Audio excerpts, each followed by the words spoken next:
በእግዚአብሔር ቀኝ ቆሞ አየዋል።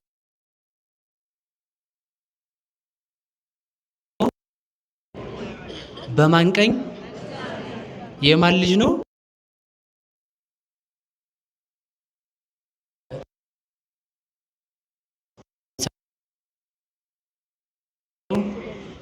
የምእመናን ጠበቃ፣ በምእመናን ላይ የመጡትን ፈተናዎች ሁሉ አርቆ ቤተ ክርስቲያንን እንድትቀጥል ከውስጥ ከውጭ ፈተና የታደጋት ታላቁ የዲያቆናት አለቃ ቅዱስ እስጢፋኖስ ነው። ቃሉን የምናገኘው ግብረ ሐዋርያት ምዕራፍ 7 ቁጥር 56 ላይ ነው። በጣም ከማስበውና ከምታስቡት በታች ደቂቃችን ጥቂት ነውና የተወሰኑ ነገሮች ብቻ ብያችሁ ትምህርቱን ጨርስና ብፁዕ አባታችን ስላሉ እሳቸው ጨምረው ያጎደልኩትን መልተው ያስተምሩናል እና ለተወሰነ ደቂቃ ነው ከኔ ጋር የምንቆየው። ቀዳሜ ሰማዕት እስጢፋኖስ ሁላችንም እንደምናውቀው እስጢፋኖስ ማለት የስሙ ትርጉም ማህቶተ ቁድ ወይንም ፋኖስ ማለት ነው። ፋኖስ ማለት ብርሃንን የሚያበራ ነፋስ የሚገባበት ነው። ፋኖስ በሁለት ነገር ተጥ ይሆናል። አንደኛው በዘይት፣ ሁለተኛው በፈትል። ፈትሉ ብቻ ቢኖር ዘይት ከሌለ እሳቱ ተዋህዶት ሊኖር አይችልም። እሳቱ ብቻ ቢኖርም ፈትል ከሌለ ዘይቱ ብቻ ቢኖርም ያለ ፈትል እሳት ብርሃን ማግኘትን አይቻልም። እንደ ፈትል አካሉ፣ እንደ ዘይት መንፈስ ቅዱስ፣ እንደ ብርሃን እግዚአብሔር ነው። መስታወት ሃይማኖቱ ነው። ነፋስ ገብቶ ፋኖሱን ታወጥክልለት ቅዱስ እስጢፋኖስን በሃይማኖት በምግባር ጸንቶ ለመኖሩ በዚያ ለመኖሩ ምክንያቱ አንደኛው የእግዚአብሔር ማደሪያ መሆኑ ነው። ሁለተኛው የሱ ብርሃን እንዳይለየው በእምነት የጸና መሆኑ ነው እና ከዚህ የተነሳ እስጢፋኖስን ሊቃውንት አባቶቻችን ሲናገሩ ከታች እስጢፋኖስን ከላይ እግዚአብሔርን እያየን እንኖራለን ይላሉ። ከታች ማንን? የመጀመሪያው በአዲስ ኪዳን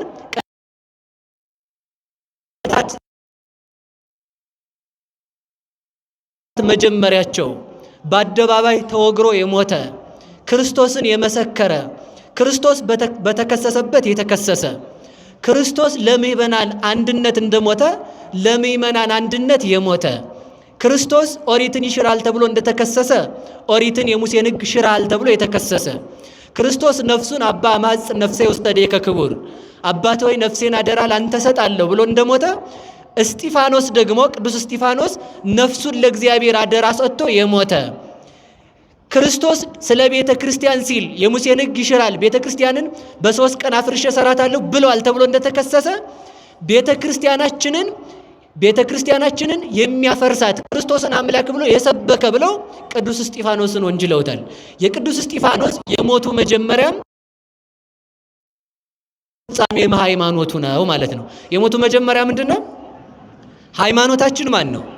ክርስቶስ ወልድ ኢየሱስ ማለት ነው። በየሰፈር ኢየሱስ ኢየሱስ የሚሉት ኢየሱስ አይደለም። በስም ከሆነማ በመምሰል ክንፍ በመኖር ከሆነ ዝንብም ትበራለች፣ የንብ ምግባር የላትም እንጂ። ክንፍ በመኖር ከሆነማ አሞራም ክንፍ አለው፣ የንስርን ያህል አይበርም እንጂ። ስም ተገልብጦ ነው የውሃ እናት የሚል ስም የያዘችው። ውሃው ከሌለ የማትኖር የውሃ እናት ተብላ ተጠርታለች። የሚጠሩት የልብ ከተባለ የእግዚአብሔር የባህሪ ልጁ ነው። ኢየሱስ ማን ነው ከተባለ አምላክ ወልድ አምላክ ነው። ኢየሱስ ማን ነው ከተባለ ዓለምን ያዳነ የዓለም ቤዛ ነው። ኢየሱስ ማን ነው ከተባለ የሚከራከርልን መምህራችን ነው። ወመምህር ዘይትቃወም ለነ የሚከራከርልን መምህራችን በሃይማኖት የጠራን ዘየአሲ ወደ ሃይማኖት የጠራን ተወካፊ በሃይማኖት የተቀበለን ዘየአሲ ወደ መከራ የጠራን ተወካፊ መከራውን ስንቀበል መከራዬን ተቀበላችሁልኝ ብሎ የሚሸልመን ወመምህር ዘይትቃወም ለነ በአላውያን በካህዲያን በመናፍቃን ፊት በቅዱስ እስጢፋኖስ አድሮ አይሁድን በሰለስቱ ምዕት አድሮ አርዮስን በ150 ሊቃውንት አድሮ መቅዶኔዎስን እስከ ዕለተ ምጽአት በሚነሱ ጳጳሳት፣ ሊቃውንት፣ መምህራን፣ ካህናት፣ ዲያቆናት አድሮ እስከ ዕለተ ምጽአት ድረስ የሚነሱ መናፍቃንን የሚረታልን መምህራችን ነው። ራሱ መምህራችን የሆነልን አምላካችን ስሙ የተመሰገነ ይሁን። ነሳ ብቻ ትንሽ አንስቼ ትምህርት ልጠቅልለው። የመጀመሪያው ቅዱስ እስጢፋኖስ የተከሰሰበት ምክንያት ዛሬ እረፍቱ ነው። ሁላችሁም እንደምታውቁት የተከሰሰበት የመጀመሪያው ምክንያት የሙሴን ሕግ ይሽራል የሚል ነው። የማንን ሕግ ንገሩ ሁላችሁም። በጣም ይቅር በሉኝ። የቅዱስ እስጢፋኖስን አሿሿሙን ማወቅ አለብን አንድ ጊዜ አይደል? ቅዱስ እስጢፋኖስ ሐዋርያት ይኸውላችሁ በደንብ ስሙ። የምእመናን ፈተና ምንድነው ቢባል አንድነት ማጣት ነው። ምን ማጣት ነው? ምንድነው? እስራኤል ማነው ሐዋርያት ሲያስተምሩ ምእመናን በዙ። ምእመናን ሲበዙ ከአረማውያንም ከእስራኤላውያንም ተመልከቱ፣ ቤተ ክርስቲያን ሁሉንም አትጸየፍም። ከአምልኮ ጣዖት የመጣውንም እግዚአብሔርን ሲያመልክ በኦሪት የኖረም ቢሆን ሁለቱንም አንድ አድርጋ ነው የምትይዘው። ሁሉንም ስለማትጸየፍ ሁሉንም ተቀብላ ሁሉንም ማስተምራ ንጹህ አድርጋ ባለችበት ሰዓት አንድ ነገር መካከል ላይ ገባ። ሁሉም ወደ ሐዋርያት ይመጣሉ፣ ሀብታቸውን ይሰጣሉ ለሐዋርያት። ሐዋርያትም ያንን ሀብት ተቀብለው ለምእመናን እኩል ያስተዳድሩ ነበረ። በዚህ የተነሳ ሐዋርያት ለመንፈሳዊ ነገር ይፋጠናሉና ምእመናኑን ለሁሉም ማስተናጋጅ ሆነው አይዘልቁትም። ከዛ የተነሳ እስራኤል እዛ የተሰበሰቡት ክርስቲያኖች መነቃቀፍ ያዙ። ምን እያሉ? የኛ ዘመዶች አልበሉም፣ የኛ ዘመዶች አልበሉም። ሆድ ነው መቼም ዓለምን የሚያጠፋው። ሆድ ብዙ ነገር አሰድዷል። እውነቴን ነው። ሆድ ያመጣው ነገር መጥፎ ነው። ከዛ በዚህ የተነሳ በሆድ የተነሳ ሲከፋፈሉ የሴቶች ነቀፋ ደግሞ ጎላ ይላሉ ሊቃውንቱ። ምን የሚል? እስራኤላውያን እንደምታውቋቸው ቤተ እግዚአብሔር ውለው ይመጣሉ። ከአሕዛብ የመጡት ደግሞ ምግብ እያሳመሩ ይበላሉ። ሁለቱ መሰዳደብ ያዙ። ዝም ብለሽ ሄደሽ ቤተ ክርስቲያን ስትክበሰበሽ ተወያለሽ ይሏቸዋል ቤተ ክርስቲያን የሚውሉትን። እነዚያ ደግሞ ቀድሞ ስለሆዳችሁ ከሆነ ለምን ተጠመቃችሁ ይሏቸው ጀመር። በዚህ የተነሳ ነቀፋው እየበዛ ምእመናኑ መጣላት ሲጀምሩ ምን አሉ መሰላቸው ሐዋርያት? እኛ የተሾምነው ለሆድ ልናገለግል አይደለም አሉ። እስኪ በሉ እኛ የተሾምነው በሉ ለሆድ ምን ልንል አይደለም። ቤተ ክርስቲያን ዓላማዋን ሳተች የሚባለው ቤተ ክርስቲያን አትስትም እንጂ ለሆድ የሚያገለግሉ አገልጋዮች ሲገቡባት ነው። ለሆድ ብለው መምህር የሚሆኑ፣ ለሆድ ብለው ካህን የሚሆኑ፣ ለሆድ ብለው ሰባኪ የሚሆኑ ሰዎች ሲመጡ ቤተ ክርስቲያን ዓላማዋን ትስታለች። ቤተ ክርስቲያን ዓላማዋን ትስታለች ያልኳችሁ እዚህ ጋር ያለችውን ነው ያልኩት እንጂ ቤተ ክርስቲያን የምትባለው የማህበረ መላእክትና የደቂቀ አዳም አንድነት ስለሆነ ከዛ ውስጥ ተቆርጠው እነዛ ሰዎች ይወጣሉ ነው። ቤተ ክርስቲያን አትስትም። የማትስተው ቤተ ክርስቲያን ልጆች ያደረገን እግዚአብሔር ይመስገን። ይሄን ካልኳችሁ ልመልሳችሁ ወደ ነገሬ። ከዚያም በኋላ ይናሉና ሰው ምረጡ እንሹምላችሁ አሏቸው። 7 ዲያቆናት ተመረጡ። ከነዚያ መካከል ቅዱስ እስጢፋኖስ አንዱ ነው። ከዚህም በኋላ ቅዱስ እስጢፋኖስ መንፈስ ቅዱስ ያደረበት እስራኤልን የሚመራ ሆነ። ልብ ብላችሁ ስሙ። በሆድ የተጀመረ ጥቂት ነገር አድጎ ሀገር መክፈሉ አይቀርም። በሆድ የተጀመረ ነገር። ከዚያም በኋላ እስጢፋኖስ ገባና ያንን ሰይጣን በሆድ ምክንያት ያመጣውን የክርስቶስን ማህበር መክፈል ጸጥ አደረገው። ከዚያም አልፎ መንፈስ ቅዱስ አድሮበት ነበርና እስራኤልን በቀና እስራኤል ዘነፍስ ምእመናንን ክርስቲያኖችን በቀና እያስተዳደረ ከቆየ በኋላ ልብ በሉ መንፈስ ቅዱስ ስላደረበት ታላላቅ ታምራትን እያደረገ እስራኤልን መጠበቅ ያዘ ይላል። ማንን መጠበቅ ያዘ? እስራኤል ዘነፍስ ክርስቲያኖችን ማለት ነው። ከዚያ በዚህ የተነሳ ናኦስ የሚባል አንድ ጠንቋይ ነበረ። ይሄ ጠንቋይ ምእመናንን የሚያስት ነው። በነገራችሁ ላይ አንድ ነገር ልንገራችሁ። ሻሽ የጠመጠመ ሲያዩ መናፍቃኑ ደብተራ ይላሉ። ደብተራ ማለት ድንኳን ማለት ነው። ጠንቋይ ማለት ያልተማረ ሰው ምን ችግር አለ? እንደ ልቡ ቢናገራል። እንደ ልቡ ናቸው እነሱ ማለት ነው። ደብተራ ማለት ቃሉ ሲፈታ ድንኳን ማለት ነው። ደብተራ የምትባል እመቤታችን ድንኳን ማለታችን ነው። ደብተራ የሚባል የሙሴ ድንኳን ነው። ስለዚህ ልብ በሉና ስሙ። ቤተ ክርስቲያን ጠንቋይ የላትም። ቤተ ክርስቲያን ጥንቁልናን አትሰብክም። ቤተ ክርስቲያን ከጠንቋዮች ጋር እየተዋጋች ኖራለች እንጂ ቀድሞም ተዋግታለች፣ ዛሬም ትዋጋለች። ስለዚህ ልብ በሉ። ታምራትን ሲያደርጉ እነሱ በጥንቁልና ስለሚያደርጉ እናውቃቸዋለን እኮ በሃይላንድ ውሃ የሞሉ ሃይላንዱ አፍ ላይ ቀለም ቀብተው ውሃውን ወደ ደምነት ቀየርን እያሉ ሰውን ሲያንጋጉት ነበር ሰሞኑን። እነሱ ናቸው እንደዚያ የሚያደርጉት። እግራቸው ላይ ቀይ ስር እየቀቡ ቀይ ደም እያረጉ ይሄው ከደሙ ኢየሱስ ፈወሰ እያሉ ሽባ እየመሰሉ እየሮጡ ሰውን የሚበሉ እነሱ ናቸው ጠንቋዮች ማለት ነው። ቤተክርስቲያን ጠንቋይ አይደለችም።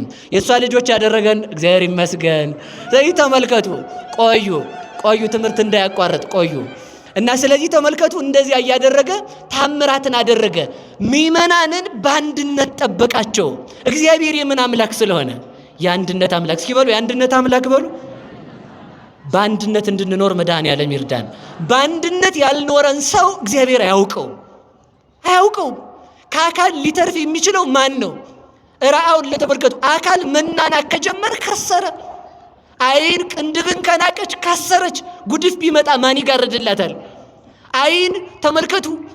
አፍንጫ ደግሞ አይንን ከናቀ ተመልከቱ፣ ጅብ ቢመጣ ማን ያይለታል? ጥርስ ተመልከቱ። እዛ ጋር ዝም ብለህ ተጎልተህ ብሎ አይንን ቢንቅ አይን ካላየ ጥርሱን የሚያረግፍ ራሱን የሚያረግፍ ድንጋይ ቢመጣ ማን ያድነዋል? አይን እጅን ከናቀች ተመልከቱ። እኔ እዚህ ላይ አይን ጥርስ አሁን ተመልከቱ። እጅ አንቺ ውስጥ ተጎልተሽ እኔ መከራዬን እያየሁ ብትልጅ አይን ካላየ እጅን የሚሰብራትን ነገር ማን ያይላታል? በአንድነትስ ካልኖሩ ሊያተርፍ የሚችለው ማን ነው? አይን ተመልከቱ።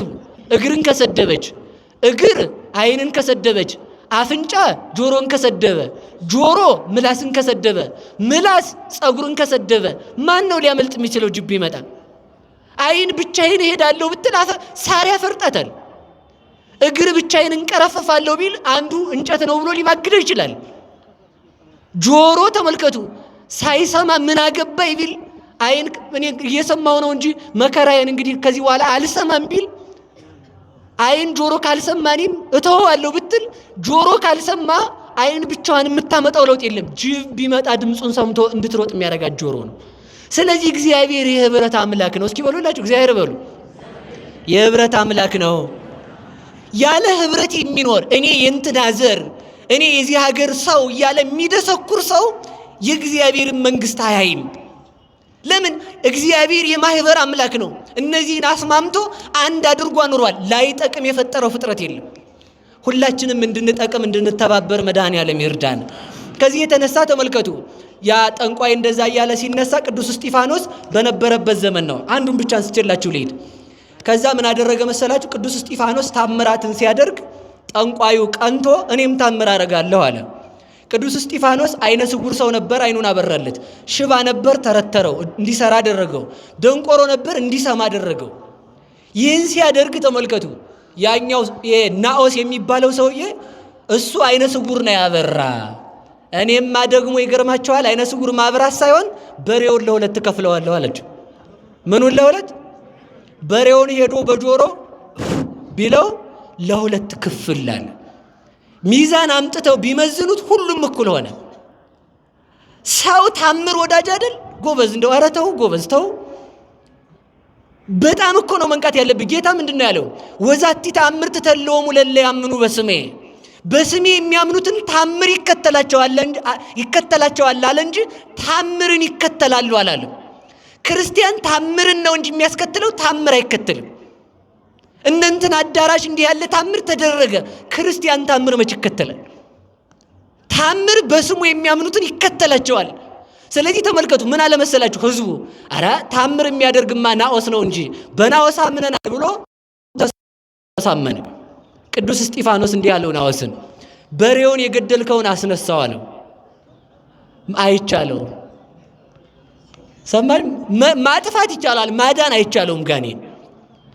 ስለዚህ አይሆንልኝም ሲለው እኔ ግን አለው አንተ የገደልከውን አስነሳዋለሁ አለና በጌታዬ በመድኃኒቴ በኢየሱስ ክርስቶስ ስም ተነሳ አለው በሬውን።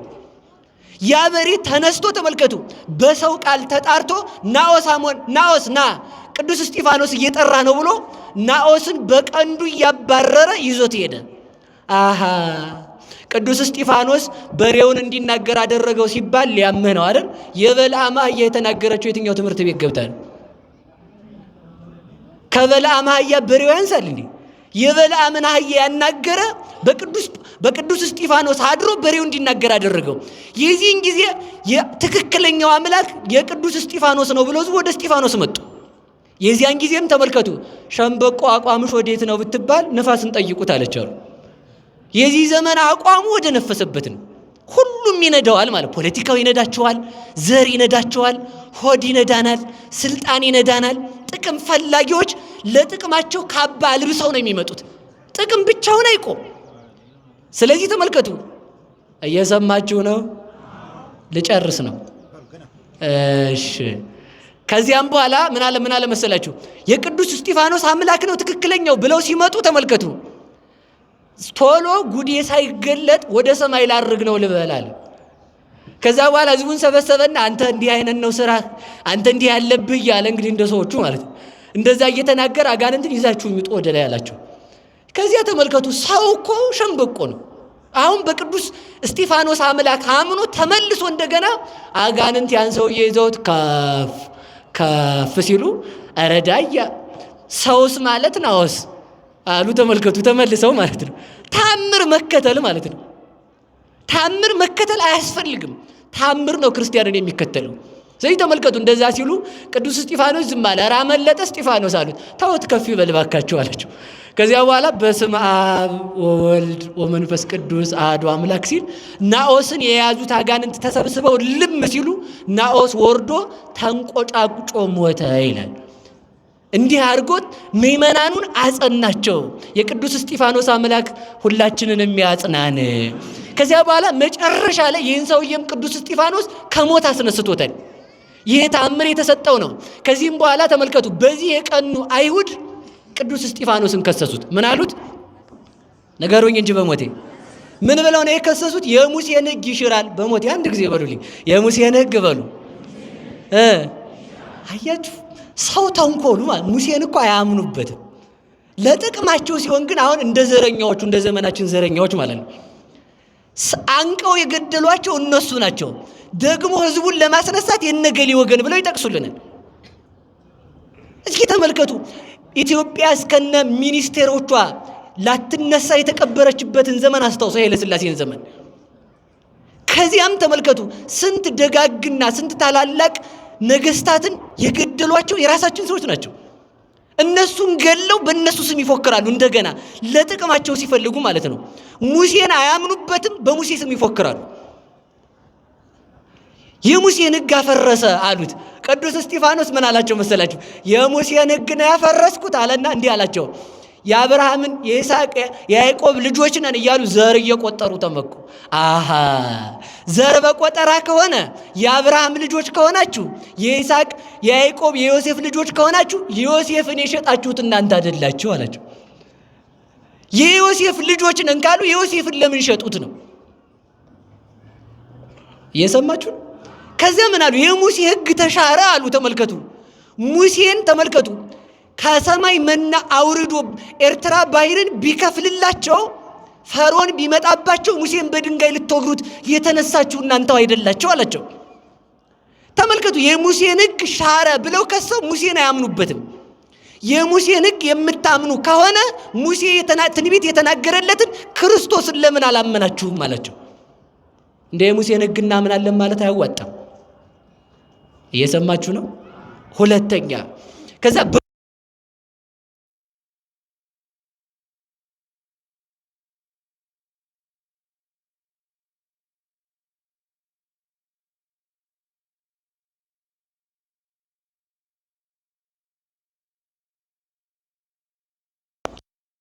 ብረሲና እንደ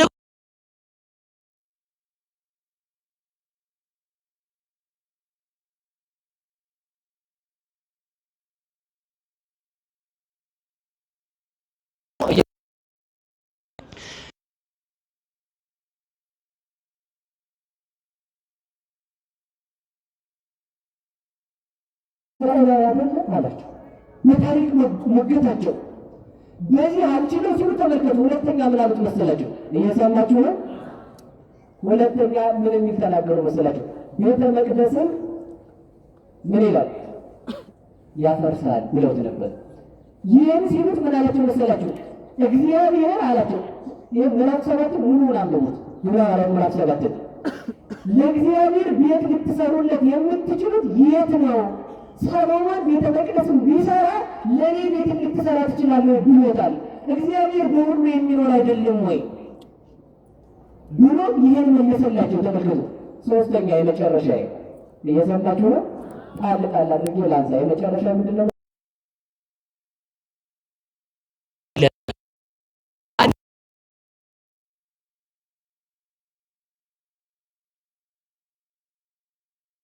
ተከትሎሙ ለነቢያት ወተወግሮሙ ለሐዋርያት ይመጣና ኢየሩሳሌም ተከትሎሙ ለነቢያት ወተወግሮሙ ለሐዋርያት ይመጣና ፈቀድኩ አስተጋብኦሙ ለውሉድኪ ከመ እንተ ታስተጋብ ዶሮ እጎልያ ታሕተ ክነፊሃ። ኢየሩሳሌም ዶሮ ጫጩቶቿን በክንፎቿ ሰብስባ እንደምትይዝ ልጆችሽን ሰብስቤ ልይዝ ወደድኩ። ነገር ግን ነቢያትን የወገርሻቸው የገደልሻቸው፣ ሐዋርያትን የምትወግሪያቸው የምትገሚያቸው፣ እኔንም የምትሰቅልኝ አንቺ ነሽ። ልጆችሽን ልሰበስብ መጥቼ ነበር፣ ሰላምሽን ግን አላወቅሽም አለ ጌታ። ይህን አላቸው። ነቢያት ትንቢት የሚናገሩ ነቢያትን ገደላቸው። ክርስቶስ ሰው ሆኖ የነቢያትን ትንቢት ለመፈጸም ቢመጣ እሱን ሰቅላችሁ ገደላችሁት። እንዲህ ያላቸው። ከዚህም በኋላ ወስደው ይህን በሙግት እንደው በሞት ያፈርሰውንላችሁ። አንድ ነገር ልንገራችሁ። ከአምስት ምኩራብ ተውጣተው መጥተው ነው እስጢፋኖስን የገጠሙት። ከስንት ቦታ? የአምስት ምኩራብ ሊቃውንት ናቸው መጥተው የገጠሙት። የአምስቱንም ምኩራብ ሊቃውንት በጥቅስ አፋቸውን አሳዛቸው። ታሪክ ጠቅሶ ይህን አፋቸውን ሲያስዛቸው አይ ዝም ብለን እንግደለው አሉ። ሰው ሲሸነፍ ዝም ብለን እንግደለው። የፈሪ መሳሪያ በትር ነው፣ ዱላ ማለት ነው። ዱላ የፈሪ መሳሪያ ነው። ከዛም በኋላ ወስደው ቅዱስ እስጢፋኖስን ሊገሉት አዳራሽ እንዲህ አለና ነገራቸው። እነሆ ሰማይ ተከፈተ፣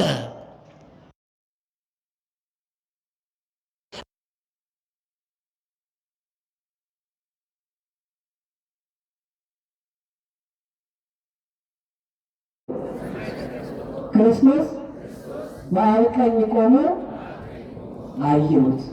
ሁለት ነገር ነው ሁላችሁም ደስ እንዲላችሁ የምፈልገው።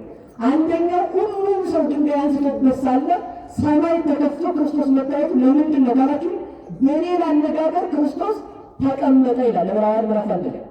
አሁን ግን ለቅዱስ እስጢፋኖስ ሲታይ ግን ቆሞ ነው የታየው። ለምንድን ነው ይባል፣ በዙሪያ ከተሰበሰቡት ይልቅ እኔ ካንተ ጋር ነኝ ማለት ነው። ሲበል በዙሪያ ከተሰበሰቡት ይልቅ ነው እኔ ከማን ጋር ነኝ? ካንተ ጋር ነኝ። የምድራዊ ሰራዊት ብታጣ በልዑል ዙፋኑ የታየው የእኔ ሰራዊት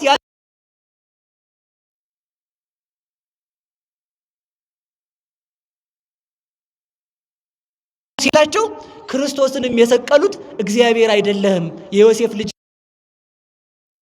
ሲገልጥላቸው ምን አረገ መሰላችሁ? መጨረሻ ላይ የሰውን ልጅ በአብ ቀኝ ቆሞ አየሁት ሲላቸው ድንጋይ አንስተው ቅዱስ እስጢፋኖስን በዛሬው ዕለት ወግረው ገደሉት። እሱም ከክርስቶስ ቀጥሎ ከሐዋርያት አስቀድሞ የሰማዕትነት አክሊልን ተቀበለ። 3 አክሊል ወረደለት። በዛሬው ዕለት ቅዱስ እስጢፋኖስ ክርስቶስን ሰብኮ ክርስቶስን መስክሮ ያረፈበት ዕለት ነው። ለዚህ ዕለት ያደረሰን አምላክ ስሙ የተመሰገነ ይሁን። ከቅዱስ እስጢፋኖስ ረድኤት በረከት ያሳትፈን። እንዲህ ካልኩ ይበቃል። ወስብሐት ለእግዚአብሔር። ይቆየን።